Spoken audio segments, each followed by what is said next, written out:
تھا کہ ایک دشمنی سی پیدا ہو جاتی تھی دل میں حضور کے خلاف اور صادق الایمان مسلمانوں کے خلاف. یہ انہوں نے ہمیں مشکل میں ڈال دیا ہے. ہم ایمان لائے تھے, ہمیں کیا پتا تھا کہ ایمان کے تقاضے یہ ہوں گے. ہم سمجھے تھے بس ایک عقیدہ ہے, بدل لیا, اللہ خیر صلی اللہ. یہ تقاضے تو بڑے بھاری ہیں, ان کو پورا کرنا تو آسان نہیں. وہ جو اقبال کہتا ہے تو بچا بچا کے نہ رکھ اسے, تیرا آئینہ ہے وہ آئینہ کہ شکستہ ہو تو عزیز تر ہے نگاہ آئینہ ساز میں. جان اور مال بچاؤ نہیں, خرچ کرو. آئینہ ٹوٹا ہوا کس کو پسند آتا ہے؟ اللہ کو تو تمہاری ٹوٹی ہوئی لاش زیادہ پسند ہے بنسبت تمہارے زندہ وجود کے. حضرت حمزہ کی لاش جب آئی تھی حضور کی نگاہوں کے سامنے, ناک کٹی ہوئی ہے, کان کٹے ہوئے ہیں, پیٹ چاک کر کے کلیجہ چبایا گیا ہے. اللہ کی نگاہ میں اس کٹے پھٹے جسم کی جو قدر ہوگی اس کا ہم اندازہ نہیں کر سکتے. تو بچا بچا کے نہ رکھ اسے, تیرا آئینہ ہے وہ آئینہ کہ شکستہ ہو تو عزیز تر ہے نگاہ آئینہ ساز میں. آئینہ ساز اللہ ہے. تو ایک تو دشمنی ہو جاتی تھی رسول سے, اور اس میں ایک خاص واقعہ میں آپ کو بتا دوں. حضور نے مدینہ تشریف آوری کے 6 مہینے کے بعد 7ویں مہینے سے چھوٹے چھوٹے چھاپا مار دستے بھیجنے شروع کر دیے to threaten the life line of Mecca. مکے کی جو ساری معیشت تھی وہ تجارت پر تھی. اور اگر آپ تاریخی حیثیت سے جاننا چاہیں کہ یہ لنک بن گئے تھے trade between east and west. دیکھیے جب تک نہر سویز نہیں تھی تو مشرق و مغرب کے درمیان سمندری راستہ تو کوئی نہیں تھا. ابھی 1498 جب آئے گا, کوئی 1000 برس کے بعد, تب وہ راستہ جو ہے ملے گا انسان کو کہ round the Cape of Good Hope, افریقہ کی جنوب تک جا کے پھر جاؤ تو مشرق کا راستہ کھلا ہے. تو ہوتا کیا تھا, یورپ سے سامان تجارت آیا اور شام کے ساحل پر اتر گیا. ادھر ایسٹ انڈیز سے جاوا, سماٹرا, ہندوستان, چائنا, ادھر سے مال آیا سمندر کے راستے سے اور یمن کے ساحل پر اتر گیا. And between these 2 points, caravans of the Quraysh, they were going to and fro. جنوب میں گئے, سردیوں کے زمانے میں وہ جاتے تھے جنوب میں, گرمی کم ہوتی تھی یمن کی طرف. وہاں سے مال اٹھایا اور چلے اب شام تک پہنچ کر شام کے ساحل پر پہنچا دیا.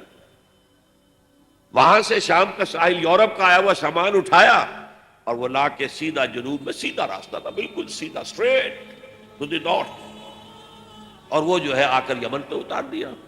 یمن سے پھر مشرقی ممالک کے تاجر وہ خریدیں گے اور لے جائیں گے کشتیوں کے ذریعے سے. شام سے یورپ کے تاجر وہ جو ہے وہ خریدیں گے اور لے جائیں گے. تو یہ کنیکشن بن گئے تھے between the trade between east and waste.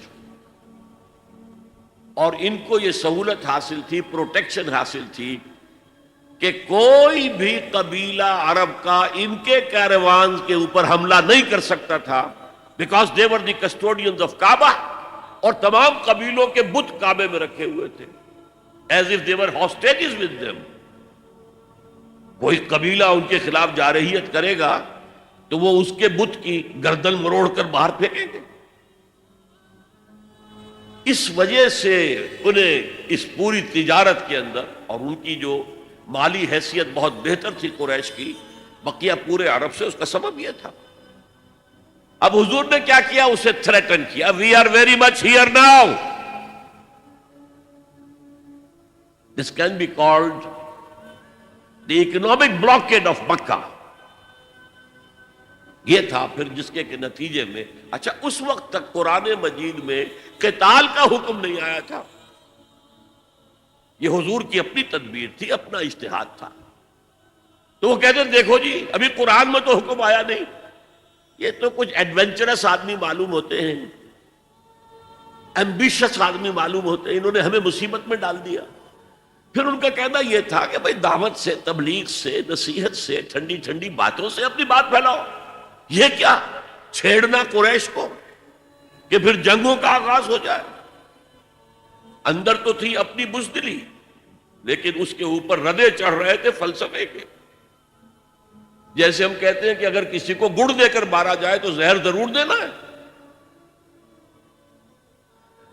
تو اس اعتبار سے وہ حضور سے بھی اپنے دل میں عداوت محسوس کرنے لگے. اور یہ جو مسلمان ہیں، یہ فینیٹکس، یہ پاگل، یہ جذباتی لوگ، یہ نہ دائیں دیکھتے نہ بائیں دیکھتے ہیں، نہ سامنے کے خطرات نہ پیچھے کے حالات، نہ انہیں اپنے بیوی بچوں کا کوئی خیال ہے، کچھ بھی نہیں. اور یہ فوراً کھڑے ہو جاتے ہیں، چل پڑتے ہیں، فوراً لبیک کہتے ہیں. جب یہ لبیک کہتے ہیں تو ہم نمایاں ہو گئے نا.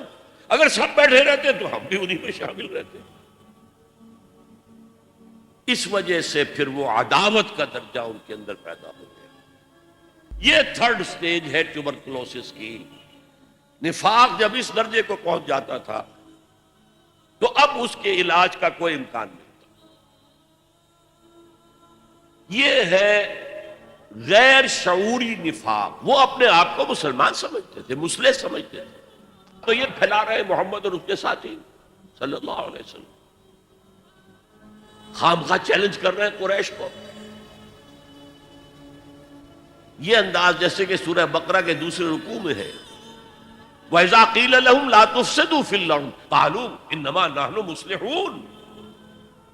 جب ان سے کہا جاتا تھا دیکھو اللہ کے دین کو قائم کرنے کے لیے ایک جمعیت فراہم ہوئی ہے، اس کے امیر محمد ہیں صلی اللہ علیہ وسلم، اور اب عالمی اصلاح کا ایک پروگرام پیش نظر ہے، تم اس جماعتی زندگی میں رکھنا ڈال رہے ہو تو گویا کہ فساد مچا رہے ہو. وہ کہتے نہیں، ہم تو جی اصلاح چاہتے ہیں، مصلحین ہیں. یہ فساد تو تم مچا رہے ہو، جنگیں تم نے شروع کر دی ہیں. ہم تو کہتے ہیں کہ صلح کے ساتھ کام کرو اور دعوت و تبلیغ کے ذریعے سے، صرف اس مشنری زیل کے ذریعے سے اپنی بات کو پھیلاؤ. یہ تھے مدینے کے منافقین. اب چند باتیں میں اس نفاق کے ضمن میں اور عرض کر دوں.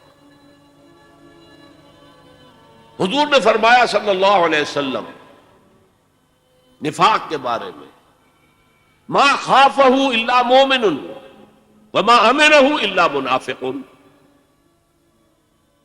نفاق کا خوف رہتا ہے صرف صاحب ایمان کو. اب نفاق سے اپنے آپ کو محفوظ سمجھتا ہے صرف منافق.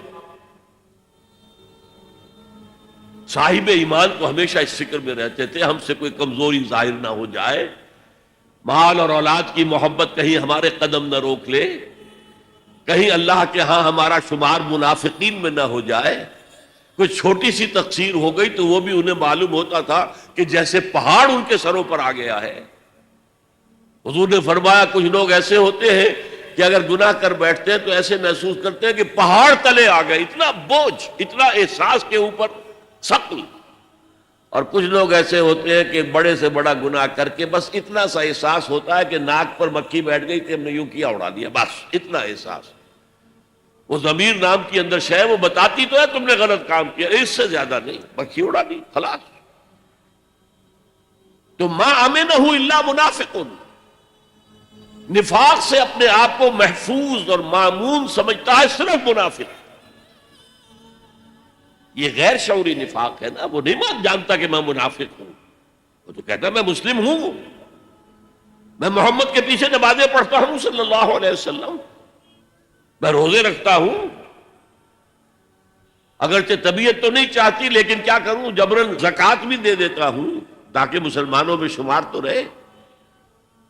تو وہ تو اپنے آپ کو مسلمان سمجھتا تھا منافق. تو ما امنہ الا منافق وما خافہ الا مومن. مومن کو خوف رہتا ہے کہ کہیں میں نفاق کی سرحدوں کے اندر داخل نہ ہو جاؤں.